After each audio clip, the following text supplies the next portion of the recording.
എല്ലാവർക്കും പുതിയൊരു വീഡിയോയിലേക്ക് സ്വാഗതം. നമ്മൾ ഇന്ന് ഡിസ്കസ് ചെയ്യാൻ പോകുന്നത് ഭൂമിശാസ്ത്രം അഥവാ ജിയോഗ്രഫിയുമായിട്ട് ബന്ധപ്പെട്ട മുൻവർഷ ചോദ്യങ്ങളും അതുപോലെ തന്നെ അതിൻ്റെ ഫാക്റ്റുകളുമാണ് നമ്മൾ ഡിസ്കസ് ചെയ്യാൻ പോകുന്നത്. അതായത് ജിയോഗ്രഫി പാർട്ടിലെ LDC ബേസ് ചെയ്തുള്ള ചോദിച്ചിട്ടുള്ള കുറച്ച് ക്വസ്റ്റ്യൻ പേപ്പറുകളിലെ ജിയോഗ്രഫിയുമായിട്ട് ബന്ധപ്പെട്ട ക്വസ്റ്റ്യൻസും അതുപോലെ തന്നെ അതിനുമായിട്ട് ബന്ധപ്പെട്ട അനുബന്ധ ഫാക്റ്റുകളുമാണ് നമ്മളിത് പഠിക്കാൻ പോകുന്നത്. അപ്പോൾ നമുക്ക് ഫസ്റ്റിൽ തന്നെ നോക്കാം. ചാനൽ ആദ്യമായിട്ട് കാണുന്നവരാണെങ്കിൽ മാക്സിമം സബ്സ്ക്രൈബ് ചെയ്തിട്ട് തന്നെ കാണാൻ ശ്രമിക്കും. അപ്പോൾ നമുക്ക് ആദ്യത്തെ ക്വസ്റ്റ്യനിലോട്ട് പോകാം. ഒഡീഷയിലെ കോരാപൂട്ട് ജില്ലയിൽ നിന്ന് ഉത്ഭവിക്കുന്ന ടെൽ നദി ഏത് നദിയുടെ പോഷക നദിയാണ്? അപ്പോൾ എന്താണ് ക്വസ്റ്റ്യൻ? ഒഡീഷയിലെ കോരാപൂട്ട് ജില്ലയിൽ നിന്ന് ഉത്ഭവിക്കുന്ന ടെൽ നദി ഏത് നദിയുടെ പോഷക നദിയാണ്? അപ്പോൾ ഏത് നദിയുടെ പോഷക നദിയാണ്? മഹാനദിയുടെ പോഷക നദിയാണ് ടെൽ നദി. ഇനി മറക്കല്ലേ, മഹാനദിയുടെ പോഷക നദിയാണ് ടെൽ നദി. അപ്പോൾ നമുക്ക് മഹാനദിയുടെ പോഷക നദികൾ ഏതൊക്കെയാണെന്ന് നമുക്കൊന്ന് പഠിച്ചാലോ? ഫസ്റ്റ് തന്നെ പഠിക്കാം. ഷിയോനാഥ്. അപ്പോൾ ഒന്നെന്ന് പറയുന്നത് ഷിയോനാഥ് ഒന്നാമത്തെ പോഷക നദി ഷിയോനാഥ്. അതുപോലെ തന്നെ രണ്ടാമത്തെ പോഷക നദി ഇമ്പ് എന്ന് പറഞ്ഞൊരു പോഷക നദി. അടുത്തത് ടെല്ല്, നമ്മൾ ഓൾറെഡി പഠിച്ച ടെല്ല് എന്ന് പറഞ്ഞൊരു പോഷക നദിയുണ്ട്, ടെൽ നദി, അത് പഠിച്ചു. അതുപോലെ തന്നെ ടെല്ല് മാൻഡ് അതുപോലെ തന്നെ പിന്നെ വേറെ ഒന്നുകൂടെ ഉണ്ട് നമുക്ക് പഠിക്കാൻ. അതായത് ഓഗ് എന്ന് പറഞ്ഞൊരു നദി ഇവിടെ ഉണ്ട്. അപ്പം ഏതൊക്കെയാണ് നമുക്ക് നോക്കാം. ഏതൊക്കെയാണ് മഹാനദിയുടെ പോഷക നദികൾ? ഏതൊക്കെയാണ്? ഷിയോനാഥ്, ഇമ്പ്, ടെല്ല്, മാൻഡ് അതുപോലെ തന്നെ ഓഗ്. അപ്പം ഇത്രയുമാണ് നമ്മുടെ മഹാനദിയുടെ പോഷക നദികൾ വരുന്നത്. ഇതിൽ ഏറ്റവും വലിയ പോഷക നദിയാണ് ഷിയോനാഥാണ് വലിയ പോഷക നദി. അതുപോലെ തന്നെ ഷിയോനാഥ് ഒരു സ്വകാര്യ നദി കൂടിയാണ്. അപ്പം ഇത്രയുമാണ് നമുക്ക് ഇതുമായിട്ട് ബന്ധപ്പെട്ട ഫാക്ട് പഠിക്കുന്നത്. മഹാനദിക്ക് 5 പോഷക നദികളുണ്ട്. ഒന്നാമത്തേത് ഷിയോനാഥ്, രണ്ടാമത്തെ ഇമ്പ് നദി, മൂന്നാമത്തെ ടെൽ നദി, അതുപോലെ തന്നെ മാൻഡ്, അതുപോലെ തന്നെ ഓഗ് നദിയും. അപ്പോൾ ഇത്രയുമാണ് പോഷക നദികളായിട്ട് മഹാനദിക്ക് വരുന്നത്. അതുപോലെ തന്നെ ഷിയോനാഥിനെ പറ്റി പറയുവാണെങ്കിൽ ഷിയോനാഥ് ഏറ്റവും വലിയ പോഷക നദിയാണ്. നമ്മുടെ മഹാനദിയിലെ ഏറ്റവും വലിയ പോഷക നദിയാണ് ഷിയോനാഥ്. അതുപോലെ തന്നെ ഷിയോനാഥ് ഒരു സ്വകാര്യ നദി കൂടിയാണ്. പിന്നെ ഇതുമായിട്ട് ബന്ധപ്പെട്ട ഒരു ഫാക്ട് വരുന്നത് ഹിരാക്കുട്ട് ഡാം, ഒഡീഷയിലെ ഹിരാക്കുട്ട് ഡാം മഹാനദിയിലാണ് സ്ഥിതി ചെയ്യുന്നത്. അപ്പോൾ ഇത്ര പഠിച്ച സ്ഥിതിക്ക് നമുക്ക് അടുത്ത നദികളുടെ കൂടെ ഒന്ന് പഠിക്കണ്ടേ, പോഷക നദികൾ പഠിക്കണ്ടേ.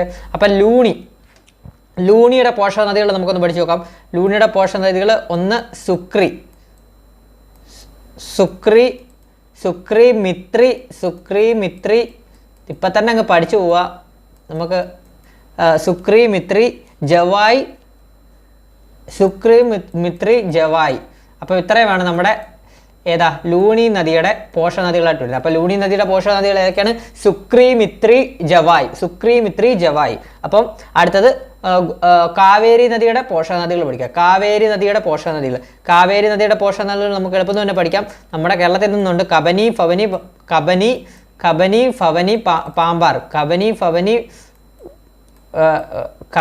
ഭവാനി, പാമ്പാർ, അതുപോലെ തന്നെ പാമ്പാർ, അതുപോലെ തന്നെ ഹേമാവതി നിങ്ങൾ ഓർത്തിരുന്നാൽ മതി. ഹേമാവതി, അതുപോലെ തന്നെ ലക്ഷ്മണതീർത്ഥം, അമരാവതി. ഒത്തിരി ഉള്ളതുകൊണ്ട് നമുക്ക് പറഞ്ഞു പോവാം. കാവേരി നദിയുടെ പോഷക നദികൾ ഏതൊക്കെയാണ്? കബനി, ഭവാനി, പാമ്പാർ, ഹേമാവതി, ലക്ഷ്മണതീർത്ഥം, അമരാവതി. അപ്പോൾ ഇത്രയുമാണ് കാവേരി നദിയുടെ പോഷക നദികളായിട്ട് വരുന്നത്. ഇനി ഗോദാവരി നദിയുടെ പോഷക നദികളായിട്ട് വരുന്നത്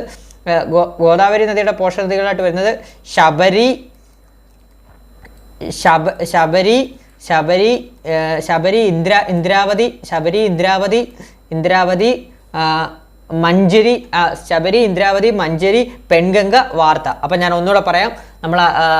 നമ്മുടെ ക്വസ്റ്റ്യൻ ഇതായിരുന്നു. ഒഡീഷയിലെ കോരാപൂട്ട് ജില്ലയിൽ നിന്ന് ഉത്ഭവിക്കുന്ന ടെൽ നദി ഏത് നദിയുടെ പോഷക നദിയാണെന്നാണ്. അതിൻ്റെ ഉത്തരം മഹാനദിയുടെ പോഷക നദിയാണ് ടെൽ നദി. അപ്പം മഹാനദി നമ്മൾ പറഞ്ഞുകൊണ്ട് തന്നെ മഹാനദിയുടെ ബാക്കിയുള്ള പോഷക നദികളും നമുക്ക് പഠിച്ചു പോവാം. മഹാനദിയുടെ പോഷക നദികളാണ് ഷിയോനാഥ്, ഇമ്പ്, ടെല്ല്, മാൻഡ്, ഓങ്.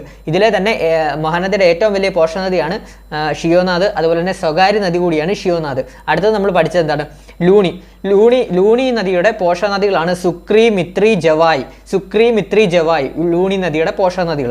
അടുത്ത നമ്മൾ പഠിച്ച ഗോദാവരി നദിയുടെ പോഷക നദികൾ. ഗോദാവരി നദിയുടെ പോഷക നദികളാണ് ശബരി, ഇന്ദ്രാവതി, മഞ്ചരി, അതുപോലെ തന്നെ പെൺഗംഗ, വാർധ. അതുപോലെ തന്നെ അടുത്ത് നമ്മൾ പഠിച്ചത് കാവേരി നദിയുടെ പോഷക നദിയിൽ. കാവേരി നദിയുടെ പോഷക നദിയിൽ 3 നമ്മുടെ കേരളത്തിലാണ്. കബനി, ഫവനി, പാമ്പാർ, ഹേമാവതി, ലക്ഷ്മണതീർത്ഥം, അമരാവതി എന്നിവയാണ് പോഷക നദികൾ. അപ്പോൾ നമുക്ക് അടുത്ത ക്വസ്റ്റ്യനിലോട്ട് പോകാം. അടുത്ത ക്വസ്റ്റ്യൻ, ഇന്ത്യയിൽ മൺസൂൺ മഴ ആരംഭിക്കുന്ന പ്രദേശം ഏത്? ഇന്ത്യയിൽ മൺസൂൺ മഴ ആരംഭിക്കുന്ന പ്രദേശം ഏതാടേ? മൺസൂൺ മഴ ആരംഭിക്കുന്ന പ്രദേശം ഏതാണ്? പശ്ചിമഘട്ടം. അപ്പം ഓപ്ഷൻ ബി പശ്ചിമഘട്ടമാണ് നമ്മുടെ മൺസൂൺ മഴ ആരംഭിക്കുന്ന പ്രദേശം. അപ്പോൾ പശ്ചിമഘട്ടത്തെക്കുറിച്ച് നമുക്കൊരു റിലേറ്റഡ് ഫാക്ട് എടുക്കുകയാണെങ്കിൽ പശ്ചിമഘട്ടത്തെക്കുറിച്ച് നമുക്ക് എന്തെല്ലാം അറിയാം? അതായത് പശ്ചിമഘട്ടം എന്ന് പറയുന്നത് ഡെക്കാൻ പീഠഭൂമിയുടെ പടിഞ്ഞാറൻ അതിരിലൂടെ അറബിക്കടലിന് സമാന്തരമായി സ്ഥിതി ചെയ്യുന്ന പർവ്വതനിരയാണ് നമ്മൾ പശ്ചിമഘട്ടം നിരകൾ എന്നറിയപ്പെടുന്നത്. അതുപോലെ തന്നെ സഹ്യാദ്രി, സഹ്യപർവ്വതം എന്നീ പേരുകളിലും പശ്ചിമഘട്ടം അറിയപ്പെടുന്നു. അപ്പോൾ സഹ്യാദ്രി, സഹ്യപർവ്വതം എന്നീ പേരുകളിലും പശ്ചിമഘട്ടം അറിയപ്പെടുന്നു. അതുപോലെ തന്നെ ഇത് ഒരു ഇമ്പോർട്ടൻ്റ് ആയിട്ടുള്ള ഇതാണ്. പശ്ചിമഘട്ടം കടന്നു പോകുന്ന സംസ്ഥാനങ്ങളുടെ എണ്ണം 6 ഓർത്തു വെച്ചോണേ. പശ്ചിമഘട്ടം കടന്നു പോകുന്ന സംസ്ഥാനങ്ങളുടെ എണ്ണം 6 6 സംസ്ഥാനങ്ങളിലൂടെയാണ് പശ്ചിമഘട്ടം കടന്നു പോകുന്നത്. ഏതൊക്കെയാണ്?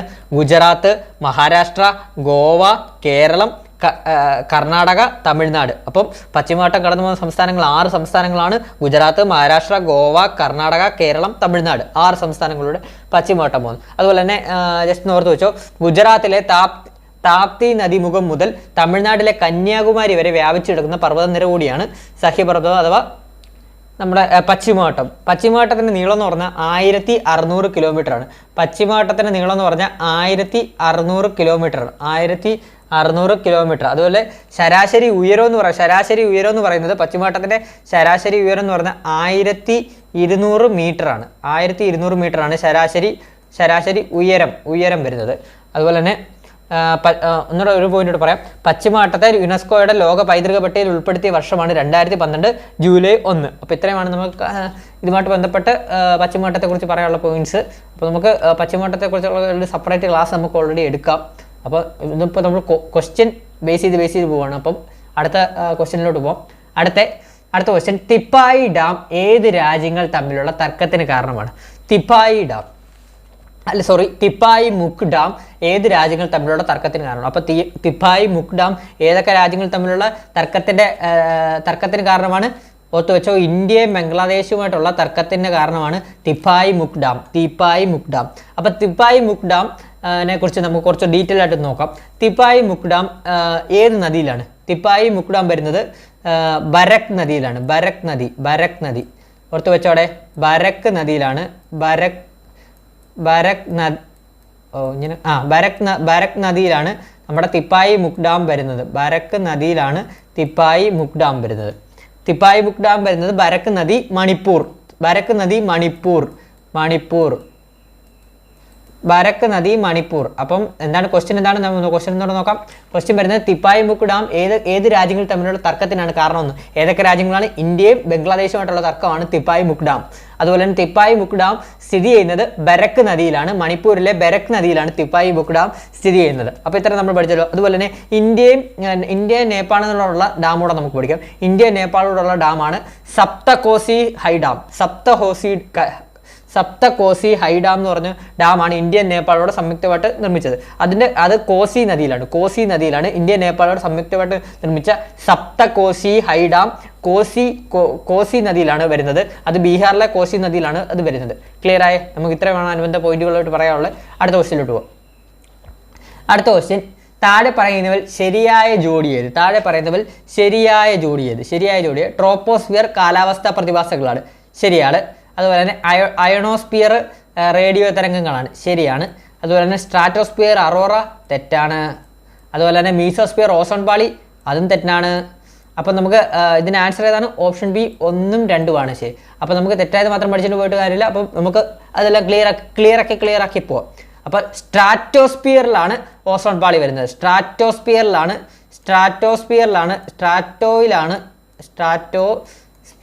നമ്മുടെ ഓസോൺ പാളി വരുന്നത്. സ്ട്രാറ്റോസ്ഫിയറിലാണ് ഓസോൺ പാളി വരുന്നത്. ഓസോൺ എടുത്ത് വെച്ചോ. അപ്പോൾ ഓസോൺ പാളി വരുന്നത് എവിടെ? സ്ട്രാറ്റോസ്ഫിയറിലാണ് ഓസോൺ പാളി വരുന്നത്. സ്ട്രാറ്റോസ്ഫിയറിൽ ഓസോൺ പാളി. അതുപോലെ തന്നെ അറോറ വരുന്നത് തെർമോസ്ഫിയറിലാണ്. അപ്പം നമുക്ക് ഒന്നുകൂടെ പറയാം. ട്രോപ്പോസ്ഫിയറിൽ കാലാവസ്ഥാ പ്രതിഭാസങ്ങൾ വരുന്നു. ട്രോപ്പോസ്ഫിയർ കാലാവസ്ഥ പ്രതിഭാസങ്ങൾ വരുന്നു, അയണോസ്ഫിയർ റേഡിയോ തരംഗങ്ങൾ വരുന്നു, സ്ട്രാറ്റോസ്ഫിയറിൽ ഓസോൺ പാളി, അതുപോലെ തന്നെ തെർമോസ്ഫിയറിലാണ് അറോറ വരുന്നത്. അപ്പോൾ അടുത്ത ക്വസ്റ്റ്യനിലോട്ട് പോവാം. അടുത്ത ക്വസ്റ്റ്യൻ, ശരിയായ ജോഡി കണ്ടെത്തുക. ശരിയായ ജോഡി കണ്ടെത്തുക എന്നാണ്. ഹിമാലയം മടക്കുപർവ്വതം. ഹിമാലയം മടക്കുപർവ്വതം ശരിയാണ്. ഹിമാലയം ഒരു മടക്കുപർവ്വതമാണ്, അത് ശരിയായിട്ടുള്ള സ്റ്റേറ്റ്മെൻ്റാണ്, ജോഡിയാണ്.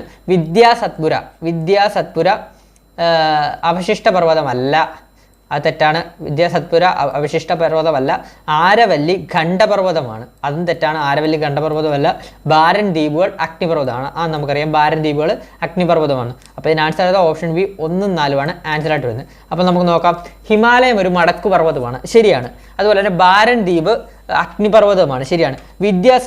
ആരവല്ലി എന്ന് പറഞ്ഞാൽ ലോകത്തിലേക്ക് വെച്ച് തന്നെ ഏറ്റവും പഴക്കം ചെന്ന പർവ്വതമാണ് ആരവല്ലി പർവ്വതനിരകൾ എന്ന് പറയുന്നത്. ലോകത്തിലേക്ക് വെച്ച് തന്നെ ഏറ്റവും പഴക്കം ചെന്ന പർവ്വതനിരയാണ് ആരവല്ലി വരുന്നത്. അത് ഈ ആരവല്ലി പർവ്വതനിരയാണ് നമ്മുടെ സിന്ധു ഗംഗ നദികളെ വേർതിരിക്കുന്ന പർവ്വതനിരയാണ് ആരവല്ലി പർവ്വതനിര.